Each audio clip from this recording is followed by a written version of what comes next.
everybody.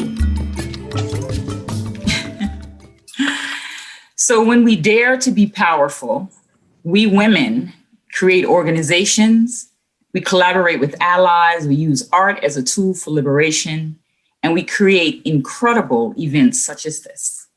Good evening and welcome to the first ever Women Sweet on Women Black Lesbian Film Festival, celebrating and centering the life and legacy of Audre Lorde. My name is Shadra Pittman and I'm the Vice Chair of ZAMI NOBLA, which is a national organization of Black lesbians on aging, where we are building a base of power for Black lesbians 50 and above. So on behalf of ZAMI NOBLA, out on film and Sisters in Cinema, in partnership with Third World Newsreel, Beyond Bold and Brave, Black Lesbians United, and AARP Georgia, we thank you for making history with us. Now invite your friends to participate in this festival, those of you who are watching and tuning in. They can buy tickets up until February 21st at www.zaminobla.org. Audre Lorde once said that women are powerful and dangerous, and we are. But we are also brave, we are also creative, innovative, and unapologetic. And with that, I'm gonna pass it to Joy. Thank you, Shadra, for that beautiful introduction to tonight. My name is Joy Norris. I will be your moderator this evening. I'm the operations manager, programs manager with Sisters in Cinema, here tonight with filmmaker Ashley O'Shea, who directed, shot, and produced this beautiful documentary, Unapologetic, with highlighting the work of Bella Boss and Janae Bonsu, our wonderful subjects this evening. So thank you so much, you all, for joining us. I really appreciate it. Thank you. Thanks for having us. Of course.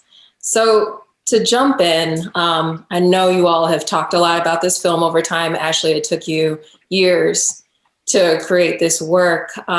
Just to catch people up, what was the genesis of this film? What inspired this story in particular? These stories in particular? Yeah, the inspiration for this film was the young Black people that were organizing in Chicago in the fall of 2015. At the time, they were continuing to uplift the name of Rekia Boyd, who had been killed by an off-duty police officer. And in that season, we're continuing to hold him accountable by kind of interacting with the Chicago Police Board that was charged with police firings and other misgivings from the Chicago Police Department. And so the strength of that campaign aside, something else that I was noticing at the time was that the voices that were being centered and the most uplifted in that space were, young Black women that I felt that I could really closely identify with.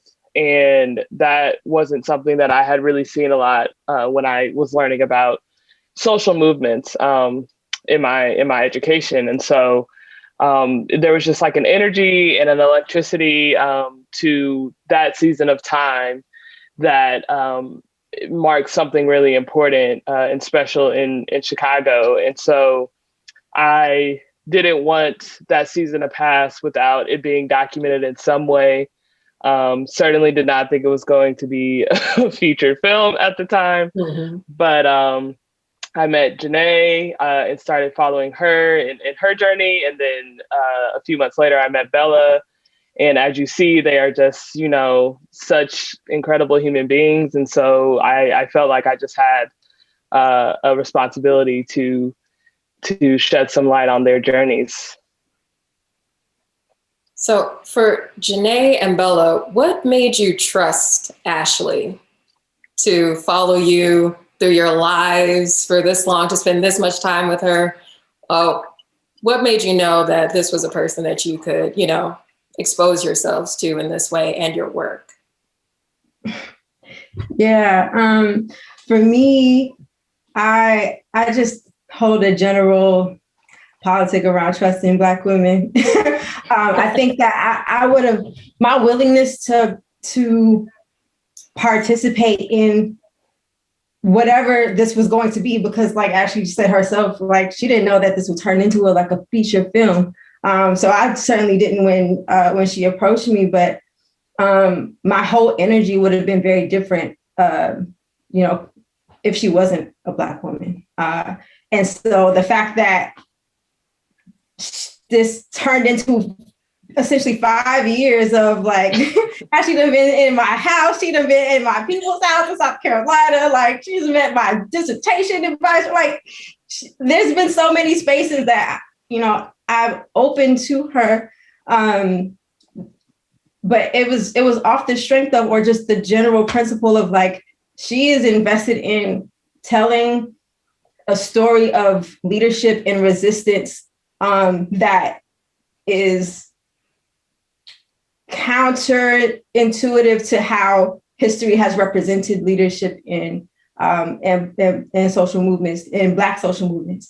And so whatever if I could contribute to this narrative shift about who is at the center of resistance and struggles on the ground against oppressive policing, oppressive policing, that's like redundant, but you know what I mean? It's like a double negative. But yeah, I wanted to do what I could to shift the story that was being told, shift the narrative of who's involved in movements, and yeah, I mean, at the time it was presented like, I'm like a student or about to be graduating or whatever. I was like, I'm a student too. I'm struggling. Whatever I can do to help another struggling Black student, I'm gonna do it. Who knew it was gonna be this, right? But yeah, it had a lot to do with who she was and the story that she was seeking to tell through this. That made me say, all right, I'm down with it. Yeah, and for me, I got real trust issues, so that was real tough for me. I automatically assume everybody is the feds. Everybody, everybody is William O'Neill. You feel me? I'm like, that's how they gonna get me. They gonna have a Black woman do it. Well, that's how they gonna trick me. Well, I'm gonna let my guards down. Next thing you know, I'm out of here. I was a little skeptical. I ain't gonna lie, but it was her spirit. It was her spirit. It was like when you feel good energy, you know it. You know what I'm saying? When people, and she was just so genuine. She was like fresh out of college. She was like, at first I just thought really she had a crush on me or something. You know what I'm saying? I'm thinking she just got a little crush or something. Okay, you want to have a camera. You know what I'm saying? I'm like, okay, that's no excuse to be around me or whatever. You know? I gotta say, I love how your relationship has definitely evolved from being like completely untrusted to being like, I will. You tell on Ashley real quick. Me out.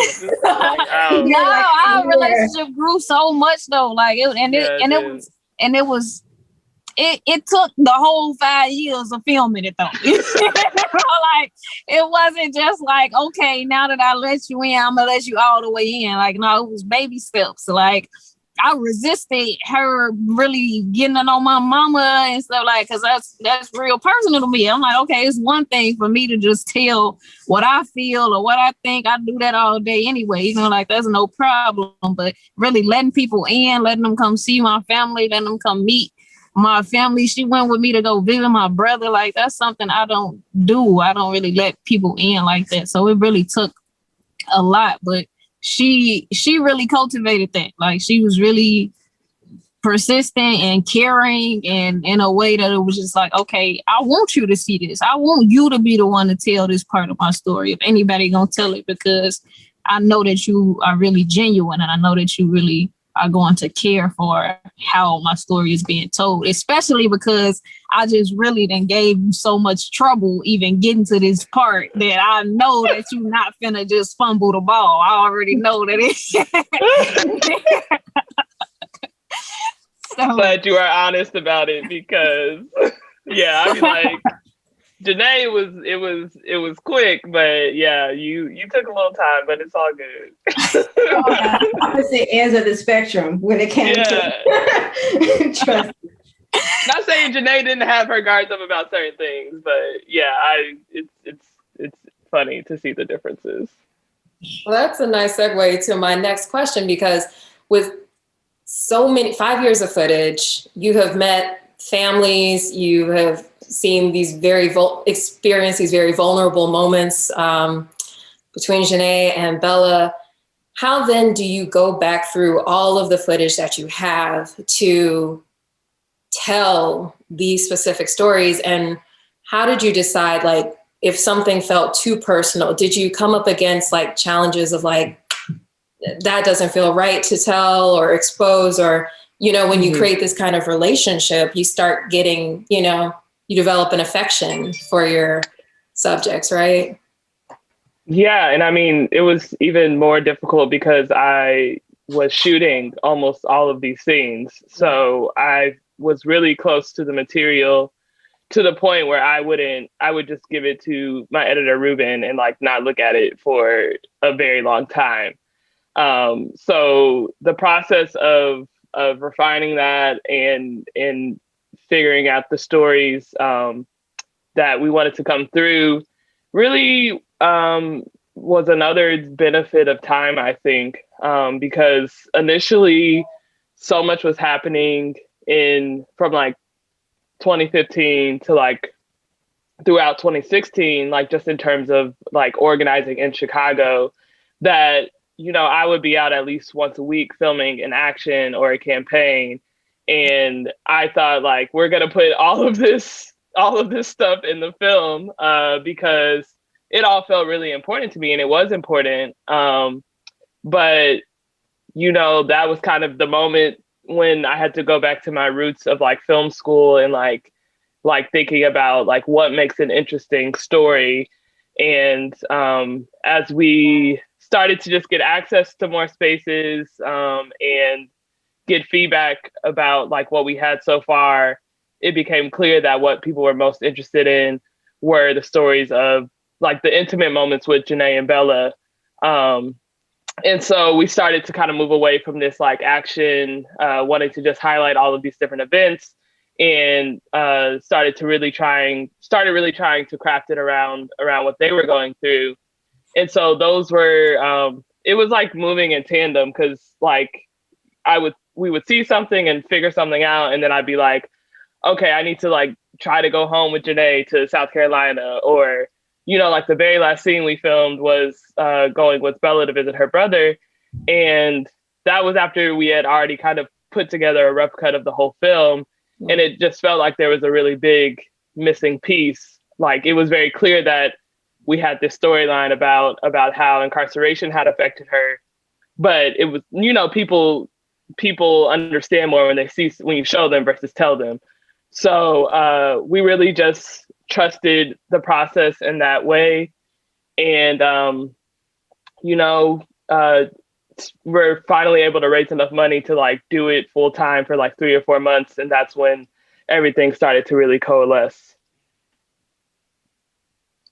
That's great. I think going back to like these moments of reprieve, so to speak, from all of this, like the tension of protests and organizing and the stresses of Janae, Bella, your lives, you know, it felt you really did a great job of punctuating the film with these like breaths so that, you know, unfortunately the audience doesn't feel the same overwhelm, right? Yeah. It feels these, you know, these young women are experiencing all the time. And to Janae and Bella, I'm so curious, you know, there's constantly things happening, right? There's one shooting after another, the next officer is getting off, and all, you know, it feels unending, right? We know that, we experience that. How do you take care of yourselves? And is that self-care practice just a part of BYP 100 also? How do you take care of each other when you need it too? Such a great question. Yeah, Janae, I would like to hear how you've been taking Yeah, I mean, care. it's such a great question because like I have to be cognizant of asking myself that to actually do it. Mhm. I mean, I'm much better at it now than I was in the midst of this, in the midst of filming. I think from 2015 to whenever the last, when did we stop filming? 2020? Oh, what was the last thing I filmed with you? Like, good, yeah, 2020. Yeah, during that period of time, I would say like the big thing that kept me, together really was my sisterhood. Like I had a real strong, like small circle of friends, like good friends that I know anything happened, if I got arrested out of action, I could call one of my friends. Because especially being from South Carolina and living in Chicago, I didn't have, a familial home base. I had to choose new family to be in my, immediate social space, right? And yeah, like I'm blessed to have developed some really close relationships in Chicago that really kept me grounded. And they almost all exclusively I met through BYP 100 or a movement space. And so there's like a level of familiarity around like just the heaviness of the work that we were doing, right? But also just like able to, let my hair down and kick my feet up and like try to not be overwhelmed about just the pervasiveness of state violence and, all that we were fighting against, right? Like just having that where we could just like watch problematic TV and like talk shit, So, so yeah, I would say that was the biggest thing for me. I think closer to the end of the filming period, I had embarked on, or started to more intentionally embark on the spiritual journey that, kept me, that allowed me to like connect more with my ancestors spiritually and just really get, just do a lot of centering practices and meditation and really just like every day grounding or regrounding myself in my purpose and my lineage and legacy that I want to leave, et cetera. And I think, and that is what I'm continuing to cultivate today. That's really keeping me sane. But yeah, the act of self-care, I think it's centered around that, and also learning how to say no more. That was also critical too, and continues to be. My no game is actually really strong now. I'm proud to say.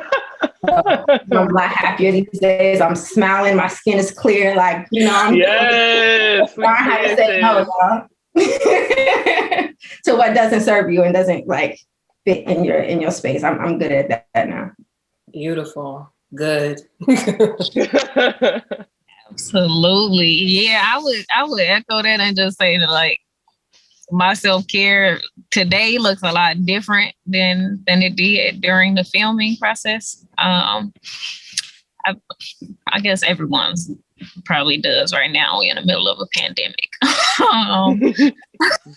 But yeah, during like the course of going out to actions once a week, I think that might be really like what you want to know, how we maintained ourselves then.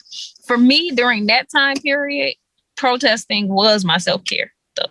Like that was what I did to make myself feel better. Like I think I've talked about this before, talking about the film. Like while we were filming, I was very depressed. Like all of my activism and me going out to protest, all of that was really fueled by depression, right? Like I had we talking about 2015 when we started filming. My grandmother passed in 2015. That's the most important person in my whole world. That's my whole world changed. Like that was the pandemic, the shutdown before the shutdown for me. So me navigating that, like, anger just felt a lot better than depression to me, so that's why I chose to like do something with my anger, because I really couldn't do anything with my depression. So that was my self-care. These days, thank God, I'm not in that place anymore where I feel like caring for myself means going to yell at a stupid police officer. So, I do a lot of meditation myself, do a lot of yoga, music. Though, I saw that throughout the film. It was me using music. That's my self-care too. Writing. So yeah, thank God we're not in that place no more. Ashe. And love. I don't think we talk about love enough in self-care. Like, my relationships have been kept me going. Even friendships, affirmations from people like you, Joy. You getting on the call before we started the conversation and just affirming, right? Like, and that was a good place to be in, as far as like being committed to social change in Chicago. Chicago is a beautiful place to affirm the revolutionary spirit, and so it was easy. Not easy, but it felt fulfilling to be doing the work that we were doing. Absolutely. And so now, these years later, right, catch us up, like, where is the movement shifting? How have things progressed with just the goals that you are wanting to reach? Like the sisterhood thing, I think that is such a beautiful thing. And the demands you're making are, affecting the whole community. And it feels on the outside for us, I'm not an activist, unfortunately. I want change in this world for my community.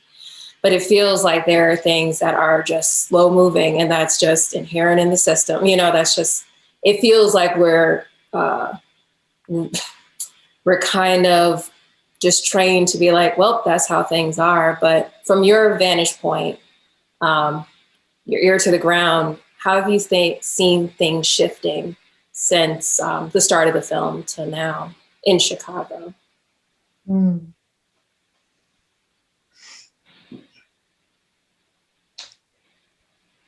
Since the start of the film to now, I would say, there have been,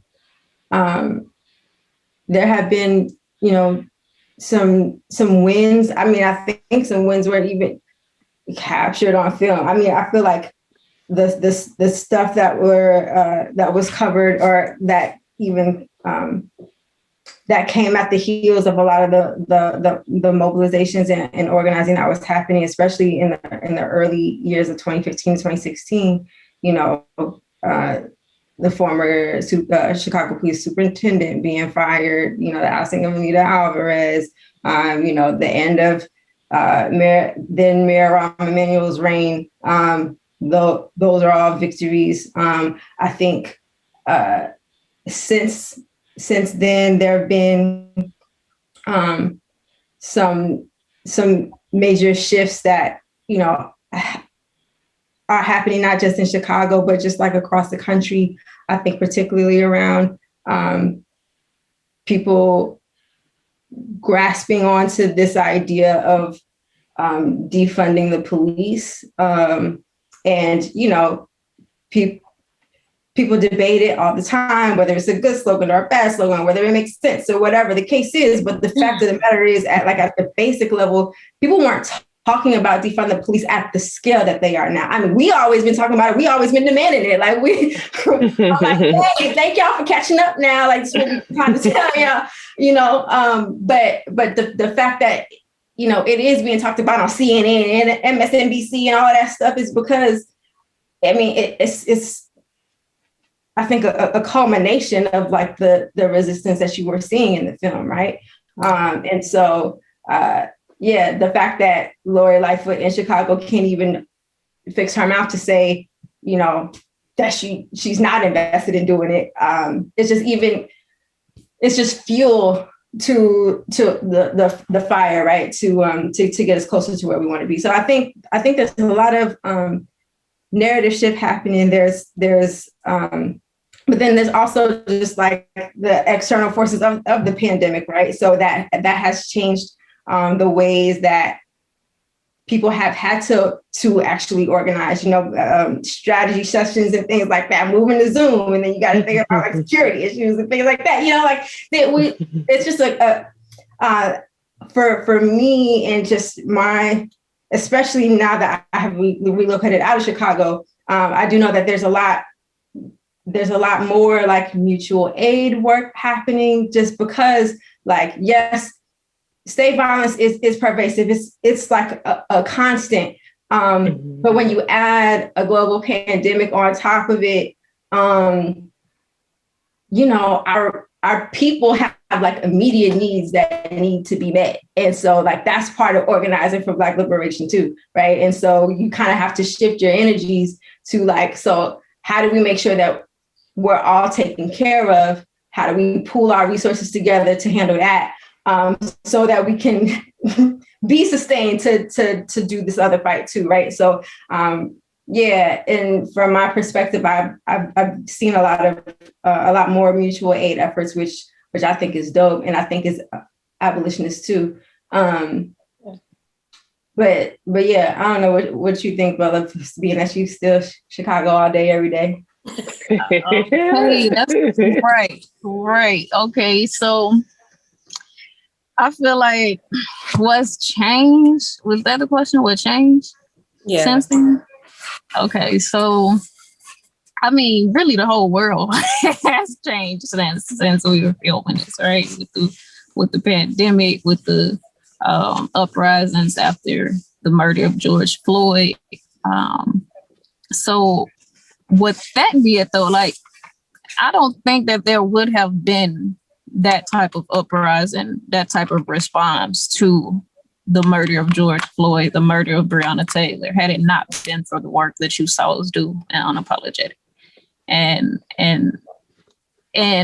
us, like, not just me and Janae, but like everyone, every other person involved in that community, because we have been inspiring each other, like as far as like a community of revolutionaries, right? The revolutionary spirit. We have been inspiring each other since before 2015, right? But you got to think, we was all going to conferences, going to different states, going to, you know, even before 2015, going to Ferguson for the Mike Brown uprisings, you know, going to Stand and Rock, you know. So we've been mingling with different communities and exchanging revolutionary perspectives and strategies for years now. So like all of it is a culmination of camaraderie that we've been building for years, and for the push to be this big right now, like to be on a nationwide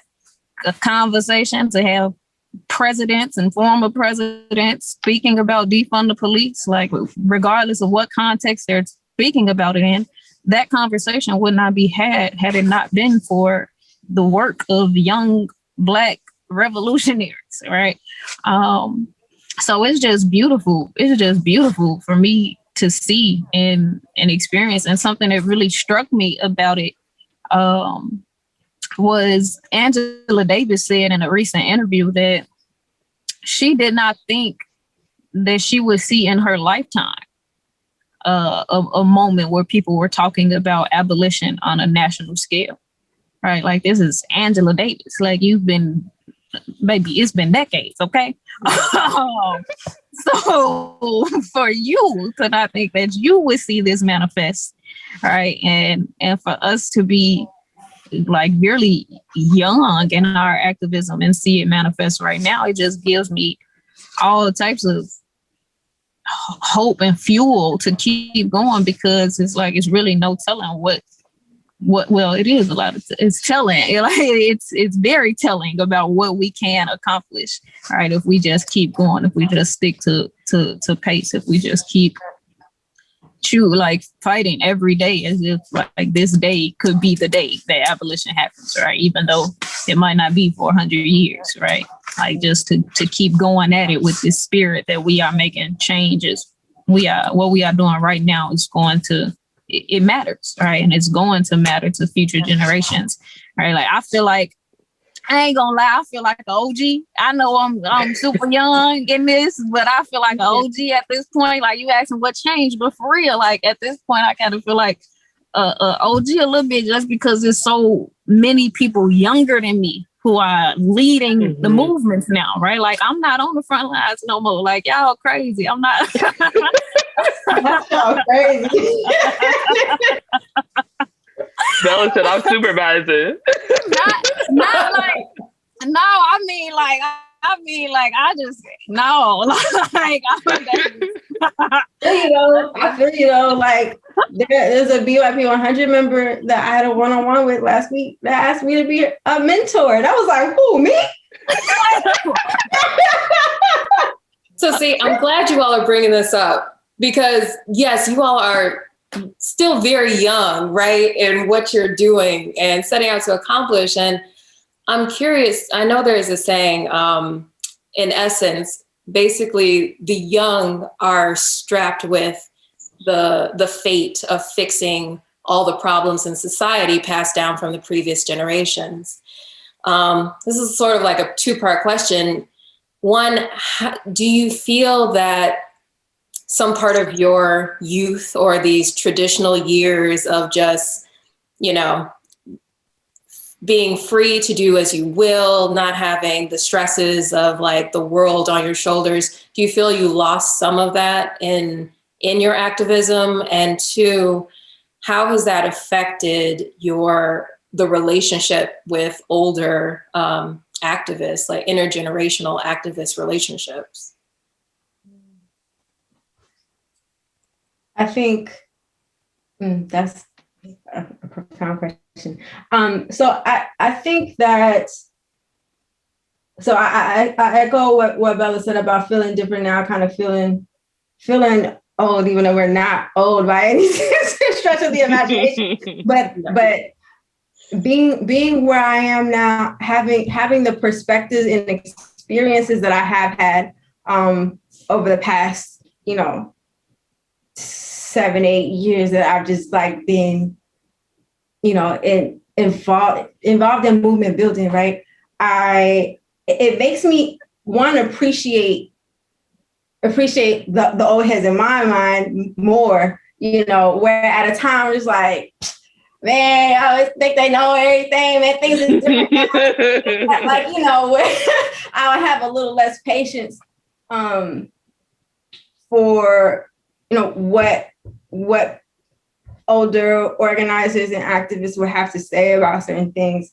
But I know now that there's very little that's new under the sun, like very, very little. I mean, we might think that, things that we're seeing and like, things that are happening are new, and some of it is new in a particular context, just but at the crux of it, a lot of things repeat itself in history, right? And so, that old head actually might know a little something about what they're talking about, and I see that now, and appreciate it so much more, and yeah, it makes me like more hungrier for more intergenerational spaces, because I see the value of it. I think my kind of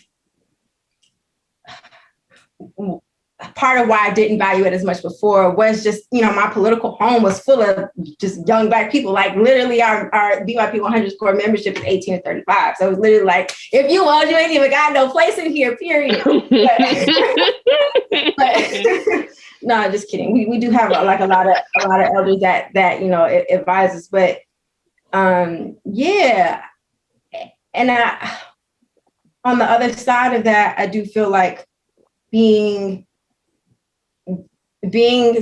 engaged in a sustained way over a long period of time, for me, has kind of, I've had to resist against becoming jaded. I've had to resist against becoming disengaged.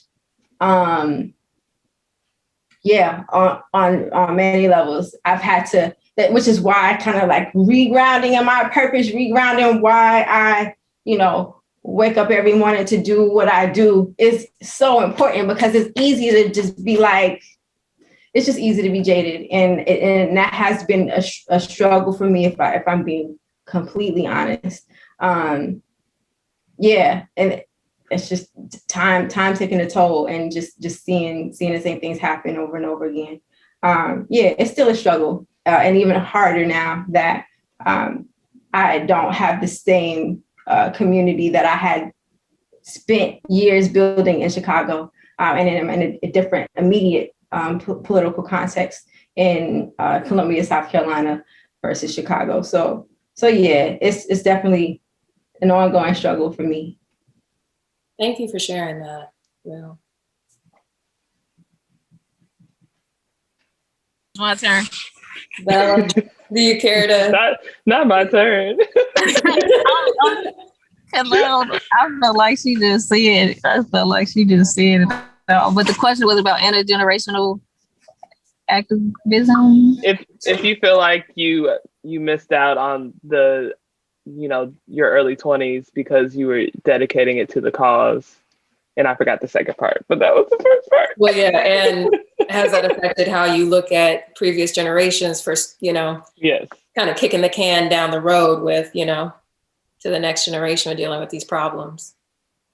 No, I absolutely don't feel like I like lost anything in my early 20s. I feel like I made the most of my early 20s. I ain't gonna lie. Like I feel like I could look back 50 years from now, look back on my early 20s, like, oh yeah, that was the roaring 20s. What you talking about?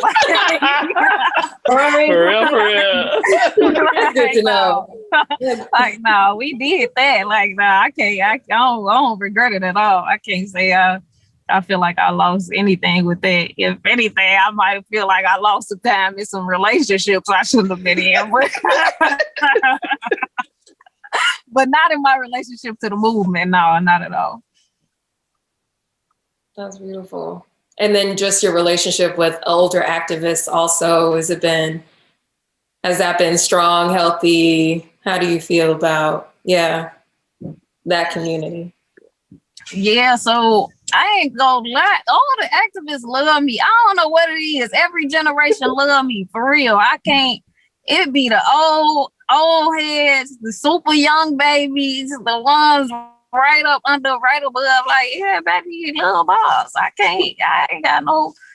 As you can see, Bella is confident. I ain't never really had no problems with no older activists or nothing like that. Like, people tend to respect my perspective or what I have to offer. I respect what they have to offer. I ain't never really had those type of classes. I could tell y'all a funny story though about when I first met Angela Davis. Now, cause this was okay. Angela, well, you're not gonna get us in trouble, right? You're not gonna get us in trouble, Angela Davis. No. I hope not. At least let me tell you. Okay, so when I first met her, right? In the moment that I met her, I was already feeling like I'm the next Angela Davis. Like, you know what I'm saying? Like, so I felt like she was supposed to see that instantly. Like, you know what I'm saying? It'd be random people who can see that. I felt like, come on, Angela, you supposed to see that as soon as you see me. Like, yeah, that's me right there. Right. But that was not the case at all, period. Okay. So so I was blown after I met her, because I'm like, dang, she not even all that no more. Like, So you want her to fangirl over you? Only Bella will want this. Black girl. But She look, had an event meeting like hundreds of people, and you want her to think that you heard her protege.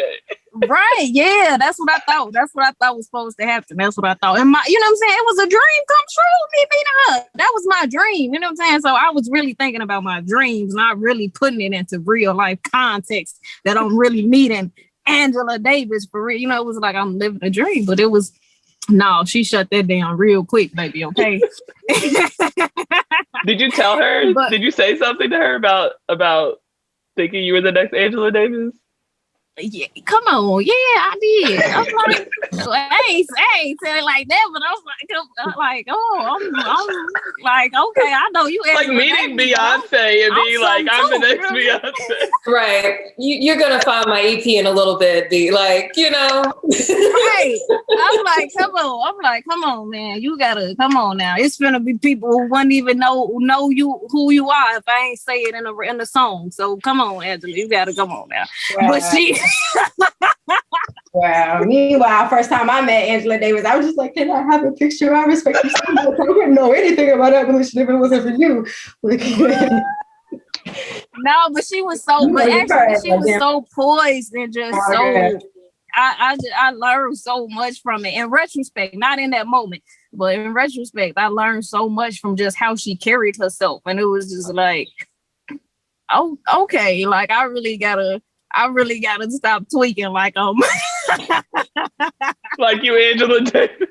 Like I'm Angela Davis. That was really the moment that I learned that I'm not the next Angela Davis. That was the moment right there. I was like, oh no, I'm just Bella Boz. I'm not the next Angela Davis.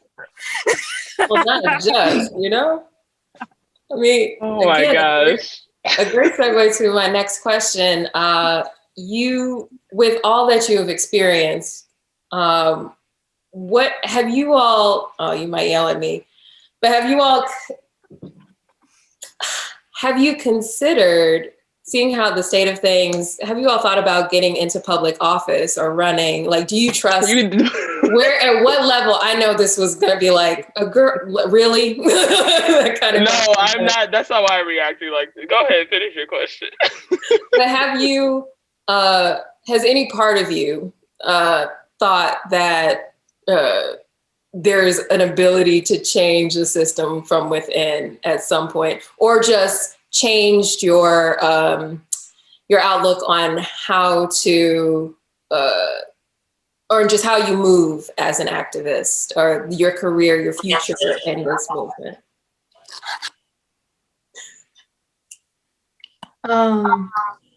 Yes, but not, okay, yes to the latter part of your question, not to having considered running for office.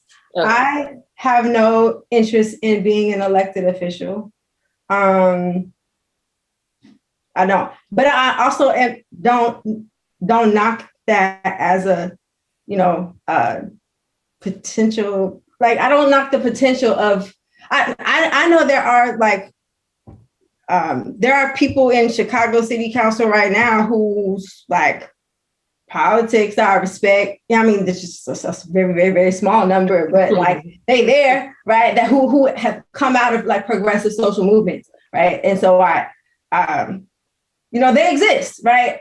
I don't want to be one of them. I will have meetings with them, but I will turn up against them. But I don't want to be one. But in terms of like how the issues that I care about, I have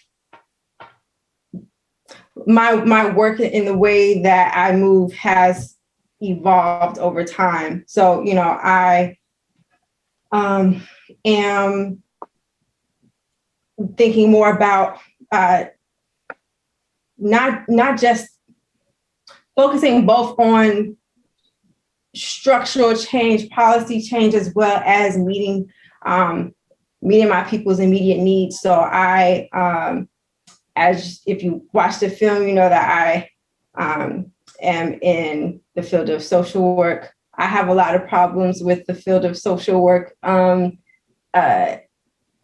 practice a lot of times, but I think for me, there was a lot of potential in direct practice work, in like trauma focused counseling. There's a lot of potential in like just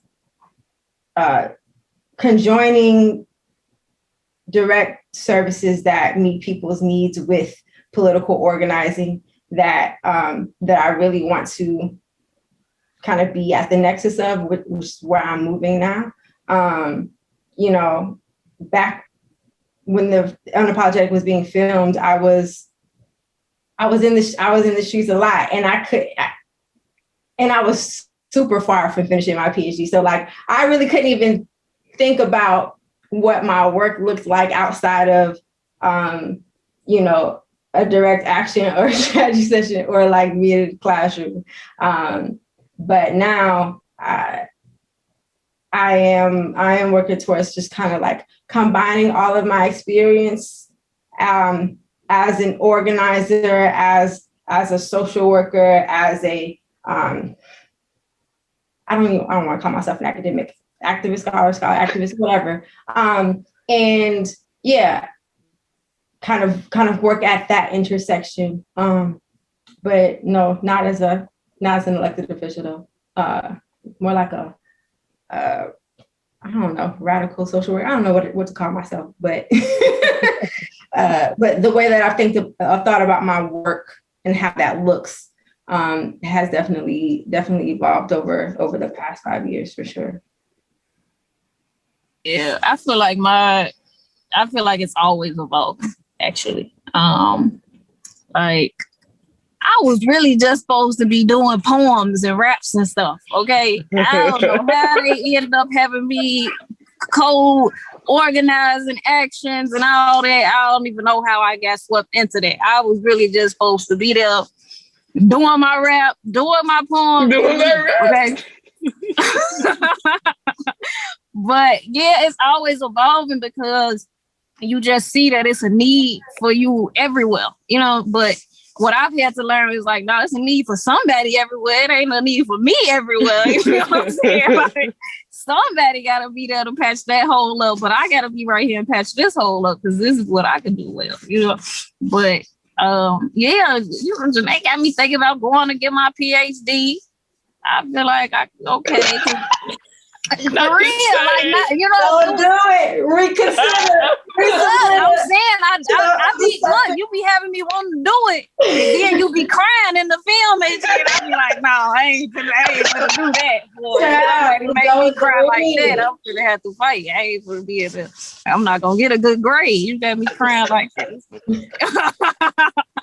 But I'm just saying, it's always a constant evolution of like how you see yourself in relationship to the movement, like what you have to offer. Like, since it's stuff that's not in the film, like I start working with a law firm, getting people out of prison who was sentenced, you know, to life in prison for drug crimes, you know, and that's really aligned with what I wanted to do anyway. And that's just one thing. I started working with a task force to reduce the number of women in prison in Illinois.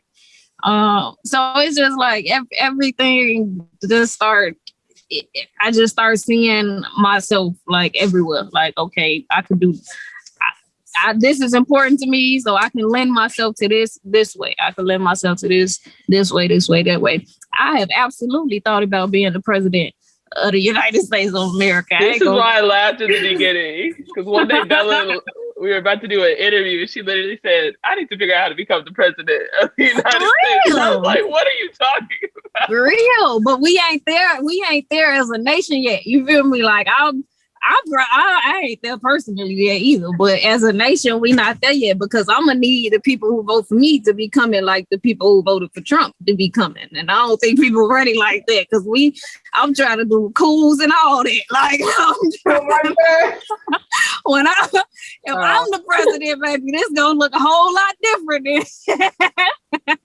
Okay, so I'm just like, okay, we gonna have to keep doing the work to try to get the population there, because I can't. If I'm president now, I'm being assassinated on the first day, because I'm gonna do something I ain't supposed to do on the first day. I'm letting everybody out of prison. Y'all now what? Now I'm not good to nobody. So yeah, I'm just gonna keep trying to do the work to get the masters on the revolutionary accord. So if I do run for office, I ain't gotta be showing up on the campaign trail like Angela Davis with the bulletproof glass walls around me every time I do a speech and shit. So I don't know. I probably can't do the public office. We're gonna lay a prayer over you just in case for the future. Just to surround you. What you say? I said they're gonna play this clip in a campaign ad if you ever do try to run for office. Ain't nobody going. Well, we're coming to the end. You gonna pull up my tweets? It's over with. I'm not being elected nowhere, boy. Ashley, I don't know how you weren't shaking constantly with the camera, just listening to What, laughing? Right. Yeah. That's the stuff we didn't put in. The unsteady shots. Well, you all, it's been a lovely conversation. We're coming to the end. Ashley, I just want to wrap up with you. How do you, spending so much time with this footage, these people, how do you release a film like Unapologetic? And do you ever feel a pull to continue this specific conversation and these specific journeys? Yeah, I mean, releasing this film has been a wonderful journey that I'm still very much so deep in. I think that kind of what both Janae and Bella were just saying was like, I saw a need and I was like, this is somewhere where I can contribute. And, you know, I was 22 at the time. And if you would have told me everything that was going to happen on the way to getting here, I definitely would have reconsidered. But I think because, like I said, like I just felt such a relationship with the people that I was documenting that I knew that there was something special about this moment. And honestly, I just felt like I'm a talented filmmaker, and I don't think enough talented filmmaking is seen in Black and Brown communities and like non-extractive filmmaking. So I partially just wanted to do it to prove that like it's possible to tell stories in like ethical and responsible ways about Black and Brown communities. And so now, like, I mean, the film is doing really well despite the pandemic. You know, we were really like nervous that when it happened and we had to just make the decision to premiere virtually, that we were going to lose a lot of viewership because like so much of the film is in community. So we were like, we want to share it with the community. But like people have just wrapped their arms around it. And I think with the uprisings that happened last summer, that really having a blueprint that was so recent to be able to look at has really allowed a lot of people that are in the work now to like relate to it and resonate with what's happening or what happened in the time that we were filming. And in terms of like moving forward, I'm kind of like how Bella and Janae feel about going back on the streets. I'm kind of like, I try to, you know, because I really, like, I gave my all to this film, and I really don't say that a lot, but I gave like a lot. And so there were a lot of things that I just haven't been able to do just like as a filmmaker because I really wanted to finish this. So, you know, I'm doing everything I can with like our impact campaign to get the film to the communities that need to see it and to get it to organizers and to people in Chicago and beyond. And hopefully serve as a blueprint to other younger filmmakers that are documenting on like how they can do this. But I don't think it serves the movement best if like the same voices keep, you know, I want to see how other, I guess, filmmakers like can contribute to this. And I think that I will always have a heart for documentary. I'm already looking at new projects in the documentary space, but yeah, this is just kind of like my love letter to Chicago and to the organizing community, and I'm gonna just leave it at that. And we go see what happens next. Well, thank you for your work, your labor, your ideas, craftsmanship. Like, this was a really important and impactful piece. So I appreciate it. And of course, Bella and Janae, thank you for your work and your continued work for our community, you know, and all things. And thank you to the audience for following us tonight on this fun and, you know, also heavy journey, you know, of change. It certainly is something that, you know, I'm glad we're having more discussions on and people are just, you know, tapping into and learning more about as how we'll, you know, move this forward better, hopefully. Thank you again to ZAMI NOBLA and Out on Film for having us, Sisters in Cinema, our night tonight. And everyone, please check out the rest of the festival slate. It ends on the 21st. There are a lot of wonderful films and moments that you should check out. And of course, you can register at zaminobla.org for more information. Everyone, take care of yourselves. Thank you so much.